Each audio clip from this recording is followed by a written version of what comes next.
Kike always knew how to work a room. From the moment Marcus met her, she had a way of making him feel like he was the only man alive. She was bold, sharp, and had a smile that could cut through the coldest night. For a guy like Marcus, a kingpin in his neighborhood, trust didn't come easy, but with Kike, he let his guard down. It was a mistake he'd never make again. The day started like any other. Marcus woke up in their high-rise apartment, sunlight streaming through the floor-to-ceiling windows. Kike wasn't in bed, but that wasn't unusual.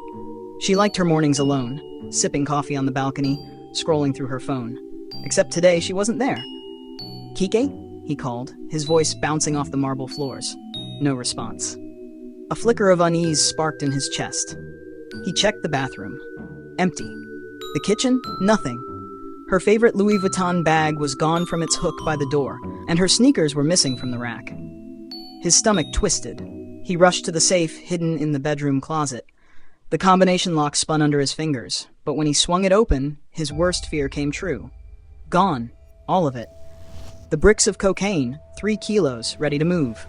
The cash, close to $500,000, stacked neatly in rubber bands.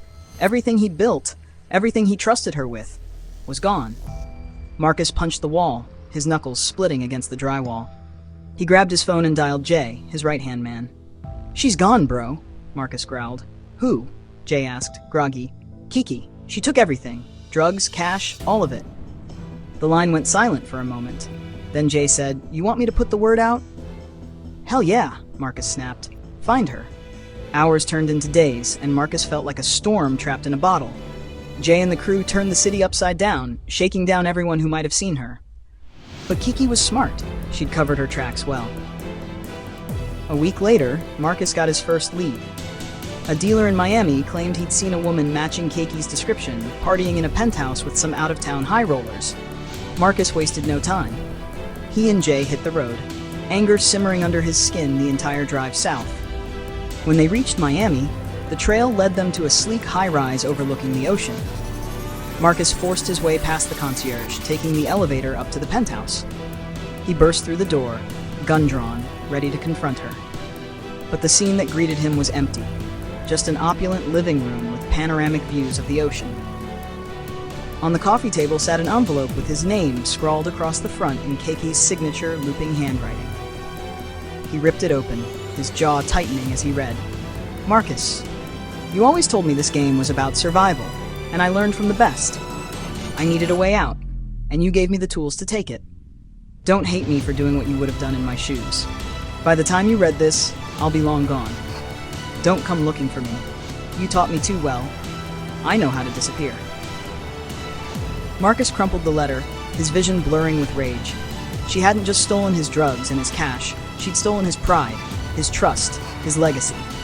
As he stood there, the Miami skyline gleaming through the windows, he felt a bitter smile creep across his face. "You played me good, Kike," he muttered. But this wasn't over, not by a long shot. Marcus walked out of the penthouse, his mind already working on the next move. If Kike thought she could vanish, she didn't know him as well as she thought. He'd find her, and when he did, she'd learn there's no running from the streets. Months passed, and Marcus didn't stop hunting. Kike might have thought she could disappear, but Marcus had resources she underestimated. Through bribes, threats, and whispers in the underground, he pieced together a trail. It led him to Cartagena, Colombia, a city where the sunsets bled orange over the ocean and where someone with enough cash could blend in and vanish. Marcus arrived unannounced, stepping off a private jet with Jay by his side. They wasted no time, tracking Kike to a secluded villa perched on a hill overlooking the water. When Marcus saw her, a mix of emotions flooded his chest. Anger, betrayal, and something he hated to admit, relief. She was lounging by the pool, wearing a white dress and sipping a drink, as though she hadn't left him in ruins.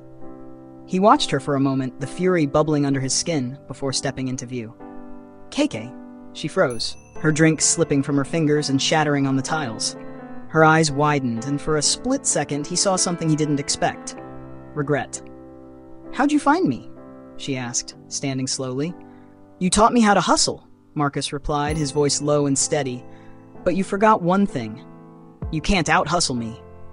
She sighed, running a hand through her hair. "I didn't think you'd come all this way." "After what you did." Marcus stepped closer, towering over her. You took everything, Kike. The drugs, the money, my trust. I had to, Marcus. Her voice cracked. You don't understand. I couldn't live that life anymore. Every day I felt like I was drowning. This was the only way out. So you robbed me? He growled. You could have walked away clean, but you had to take what was mine. It wasn't just yours, she shot back, tears welling in her eyes. I was in it with you. I helped build everything, but you never saw me as your equal. Just your girl. Your sidekick. Marcus hesitated. Her words stung, but he couldn't let that soften him. Where's my money? He demanded. Where's the rest of the stash? It's gone, she said quietly. I sold the product, used the money to set myself up here. There's nothing left. Marcus clenched his fists, his mind racing. Every instinct told him to end it right there, to make her pay for what she'd done. But then he saw something in her eyes. Fear, yes, but also a spark of defiance. The same spark that made him fall for her in the first place. He pulled his gun, leveling it at her chest. You don't leave people like me, Kiki, he said, his voice like ice. Not without consequences. She didn't flinch. Then do it, she whispered. If that's what you came here for, pull the trigger. For what felt like an eternity, they stared at each other, the weight of their history pressing down on them. Marcus lowered the gun. You're lucky, he said, his voice trembling with suppressed anger. You're lucky I ever cared about you. He turned and walked away, his footsteps echoing against the tiles. Jay looked at him, confused, but Marcus shook his head. Let her have her little paradise, he muttered as they left the villa. She'll have to live with what she's done. As Marcus's car disappeared down the dusty road, Keiki sat by the shattered glass, her hands trembling. She'd survived, but she knew Marcus's words were true. There were no clean breaks in their world. And as the sun dipped below the horizon, she wondered if she'd ever truly escape the shadow of the man she betrayed.